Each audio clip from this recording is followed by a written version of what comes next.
Good morning mga buddy. Araw po ngayon ng linggo. So dito kayo sa labas. Bibili tayo ng pandesal. Nagpunta sa Julius Big Shop. Pwede pandesal mga koys. Pag nakadali sa Riga mga koys, dili ka maboring. Ay tanan mga Pilipino po natanan diri. Pwede na! Kung dili ka ma-homesick kung bago ka sa Dubai, di ka ma-homesick pag diri ka sa Riga video. Paano masabi? Pag diri ka sa Tita Julius. Barato rin yung pandesal diri niya. Lamay niya pagluluto. Tag 50 pills ang isa.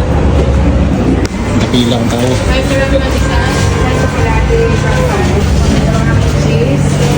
So kapag nagpandesal ko is no, bali 5 dirhams siya. Mainit pa kayo. Pero kapag nagpandesal, no, bali 5 dirhams.